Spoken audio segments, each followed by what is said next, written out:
How are you doing today, Julian? I'm doing well. Thank you for having me. Where were you born, and how was that city or town where you grew up in terms of languages and communities?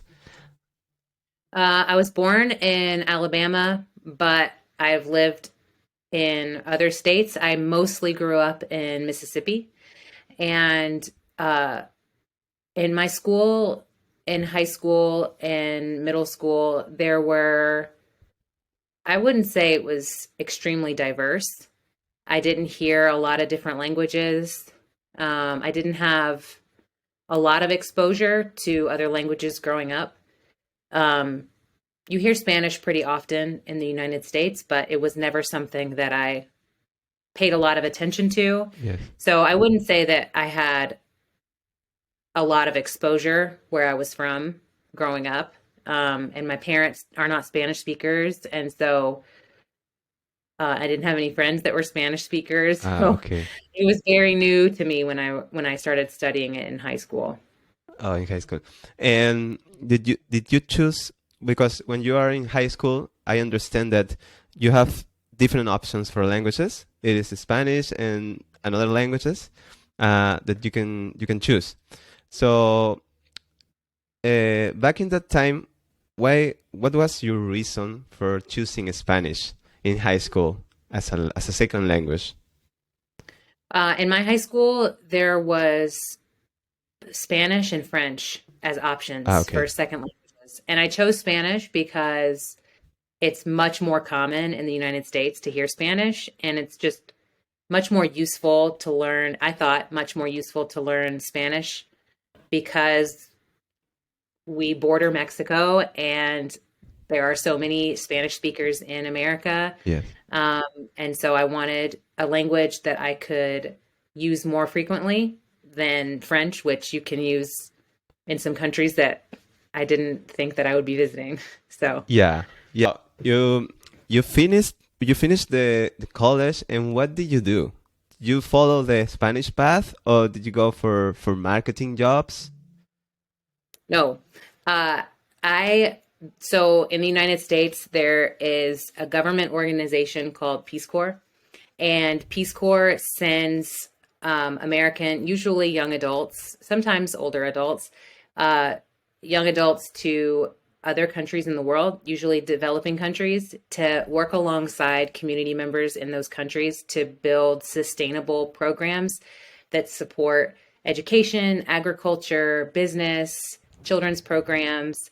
And the program sends these American adults to other countries for a period of 2 years to be a volunteer. Okay. And so I applied for that my last year of college, and I graduated from college in May, and then I moved to Peru in June. So just a month after I graduated, I moved to Peru to be a youth and community development volunteer. Oh, it was when exactly? June of 2010.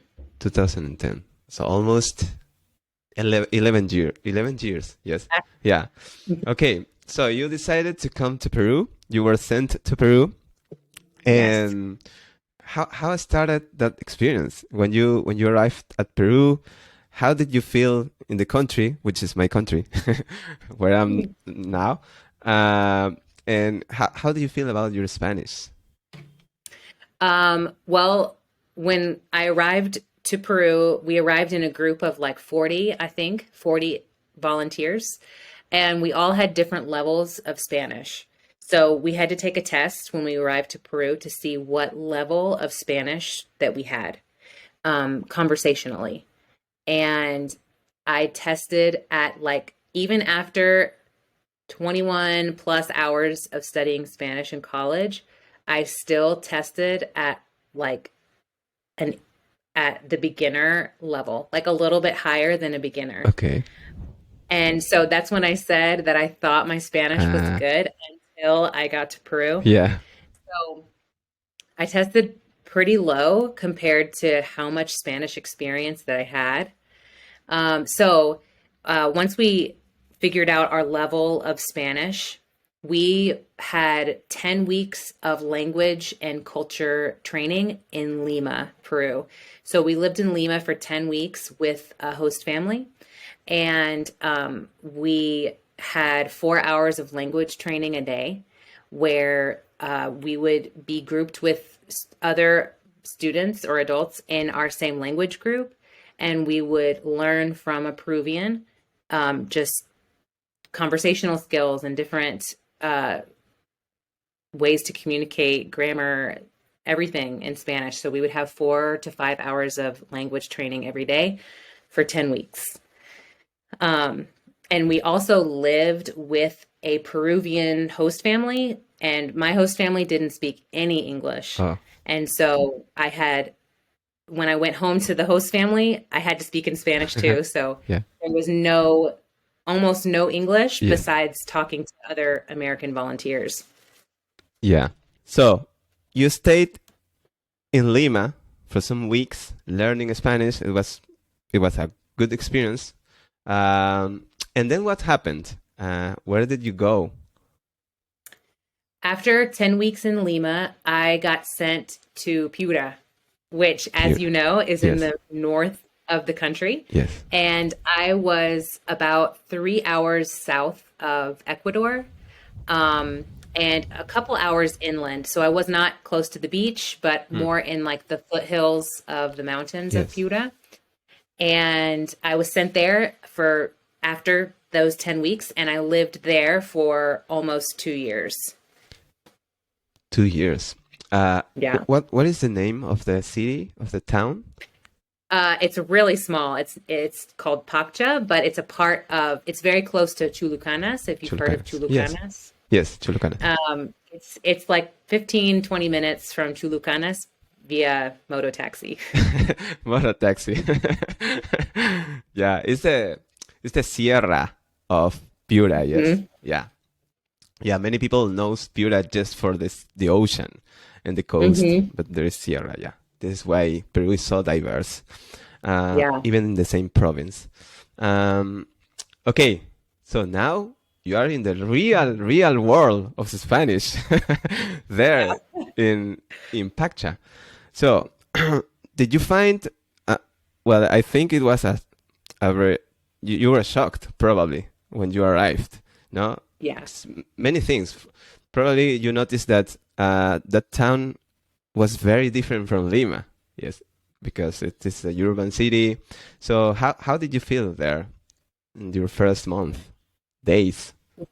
I mean, the first day that I arrived, I cried. How? It was so different. I mean, Lima is such a big city. Yes. You've got public transportation, I mean, it's just a developed big city. And so then moving to um, this really small town that's got, you know, doesn't have paved roads. Yes. It's just so different than not only Lima, but especially different than the United States. Yes. And then I went from, going to training with my friends and my American friends, and then moving to this little town, and not one person in the whole town speaks English. Wow. And I just was culture shock Yes. for sure. And I thought, how can I live here for 2 years? I can barely, after 10 weeks, I could speak a lot better than I did in the beginning, but I was still learning so much. I just thought, how in the world can I do a job here and communicate what I need to communicate? I didn't know my host family at all. Of course, they were lovely people, but I didn't know them. And it was really hard in the beginning, really hard. Yeah. And so you discovered that, and now you have an idea about what to do. This is great, and probably it motivated you a lot. And what was your next steps there? You started talking to people a lot in Spanish, so you got trained at the ground there in Spanish, the real Spanish. So What what were the project that you created there?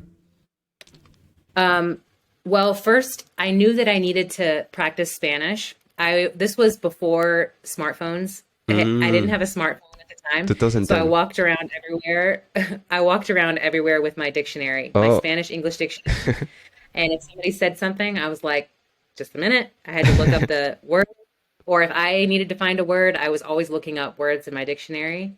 So I spent the first few months just talking and learning Spanish. mm, And so I did not feel I knew that I wanted to work with kids and I love teenagers. I knew I wanted to work with teenagers, but I did not feel confident enough in my Spanish to go into a classroom full of teenagers and talk to them. mm. I was so afraid that they were going to laugh at me or not understand me, or I don't know.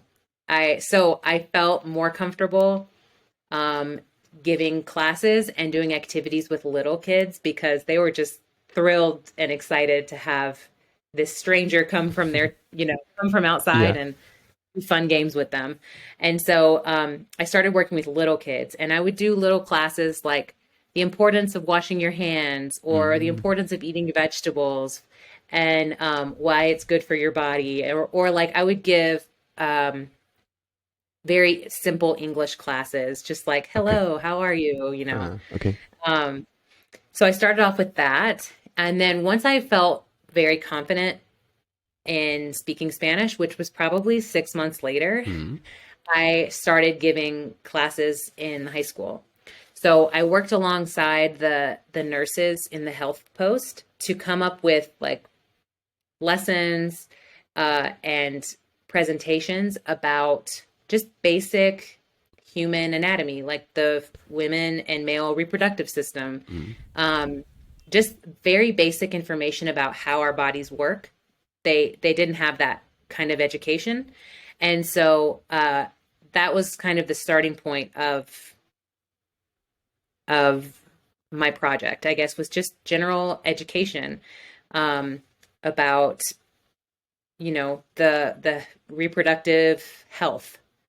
Um, I also would teach classes about self-esteem and Mm. gender roles, and I would say things like, just because you were born a guy, just because you're a boy, doesn't mean you can't help your mom cook. Yes. It doesn't mean that you can't help your sister sweep the floor.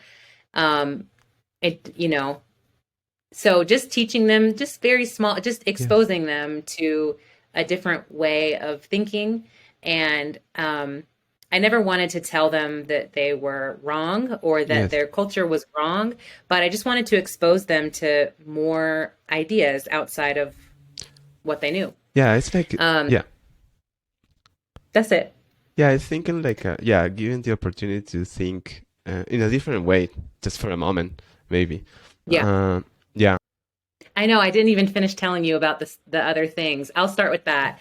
So, I taught in the high school, so reproductive health classes. That was one of my big things. I taught every day in a high school.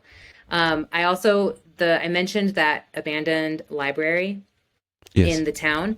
So, I, along with other people in the town, um, we wrote grants and different requests for money to raise money for new bathrooms, to paint the walls, new books, tables, Mm. uh, windows for the library.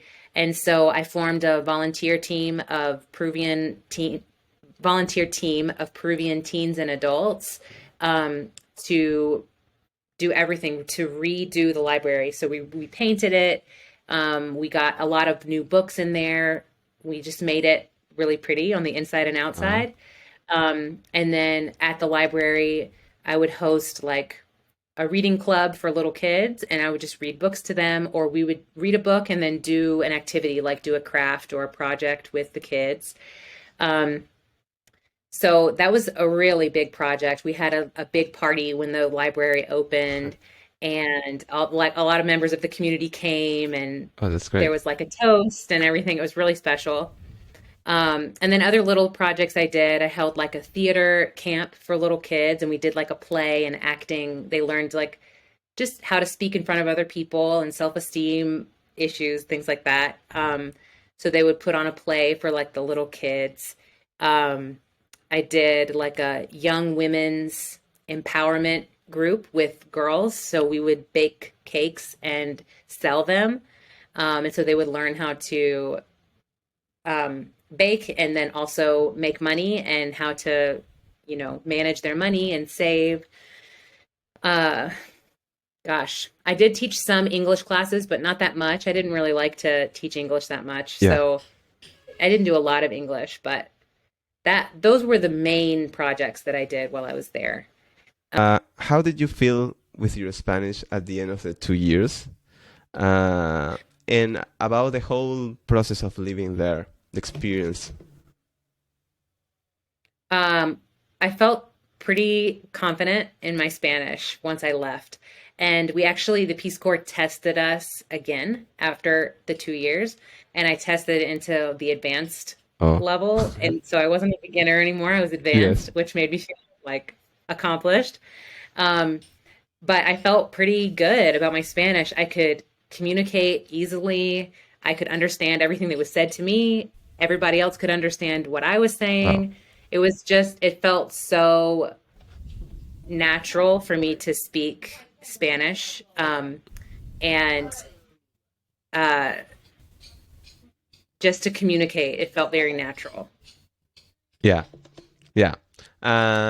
Okay. So, So when I was pregnant with my third child, I went back to school and got my certificate to become a Spanish teacher. wow. And so we moved as a family, and then I looked for jobs, and now I'm a Spanish teacher. Here I am. I teach high school Spanish. It's my second year teaching high school Spanish.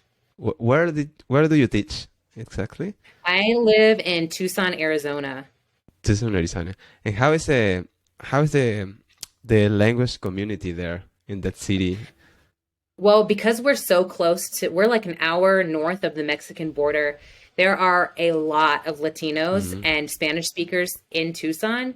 So, I mean, I would say a good 20 to 25% of my students have parents that are native Spanish Hmm. speakers, or have Hispanic heritage. Yes. And so they are in my classes because their parents didn't speak to them growing up in Spanish. And so uh, their first language is English. They have a little bit of Spanish, but they're not fluent like their parents are. So, um, but it's a lot more diverse than the school that I grew up in, just because of our proximity to Mexico. Yeah. Yeah. And how do you feel about teaching Spanish there? I love it. Yeah. Sometimes I feel a little bit out of place because I'm not a native Spanish speaker. Mhm. And there are a few other Spanish teachers at my school, and they're all native Spanish speakers. Uh, And so sometimes I feel a little bit out of place, but I also am qualified. I know Spanish. yes. I teach a basic level of Spanish. I don't teach like super advanced or anything. Okay. So I'm just the introduction to the Spanish language. Um, but I love teaching Spanish. I love exposing my kids, my students to another language and letting them know like how many opportunities that I have had because of Spanish and how much more enriched my life has been because I learned another language. Yeah. That's great. And what would you say were the most helpful actions that you've taken to learn Spanish and to improve your Spanish? Definitely communication with other Spanish speakers. I think that it's so much harder to learn a language without being immersed in it. I mean, it's possible to learn a language by reading and practicing grammar and writing, but it's so much better if you actually practice and immerse yourself in a language, even if it's just for a couple of weeks, just to expose yourself. So now that I'm not living in Peru, I try to practice my Spanish by continuing to talk with my host family in Peru. And then I also practice with like apps like where we met Yes, yes. to just to continue talking. ¿Qué reflexión puedes hacer sobre tu vida en Perú? Los años que pasaste en Perú, la gente que conociste. ¿Qué piensas de Perú? ¿Qué te dejó Perú? Mm, Me encanta tu país. Perú es mi país favorito. Estoy en contacto con mi familia anfitriona casi todos los días. Yo me siento un poco peruana y vivir en Perú me cambió mucho. Um, Abrió muchas puertas Sí, para aprender sobre otras culturas y estoy muy agradecida de haber podido estar en Perú por 2 años para aprender, no sé, el idioma, la cultura. Y yo creo que ahora que viví en Perú por 2 años, yo veo el mundo diferente, como ah, me siento como parte de otra cultura sí. y cuando yo viví en Perú me hacían sentir como parte de su cultura Sí, y me trataron como peruana, como amiga, como familia sí, y eso me impactó mucho. sí. Ah, ya, bueno, estoy muy agradecida. Entonces ahora que tú estás en Estados Unidos, ¿cuáles son las ideas que tienes para tu futuro con el español? ¿Qué quisieras hacer? ¿Tú quisieras regresar a vivir a algún país hispanohablante o quisieras viajar con tus hijos a otros países? ¿Quisieras enseñarles a ellos español? Bueno, desde que, am, desde 2012, cuando regresé a los Estados Unidos, yo he ido a Perú 3 o 4 veces Ah, para visitar a mi familia ok. anfitriona. Entonces, yo voy cada 3 o 4 Ah, años y voy otra vez en marzo del año que viene. oh, genial. Entonces, yo quiero viajar siempre a Perú. Entonces, estoy pensando en que cuando mis niños sean grandes, más grandes, como de 8 o 10 años, yo quiero que ellos vayan conmigo Ah, para conocer Perú, para tener esa experiencia desde joven, que claro. siempre, yo quiero que ellos siempre tengan estos recuerdos de viajar a otros países, a tener como la experiencia de otras culturas, no Sí, sé.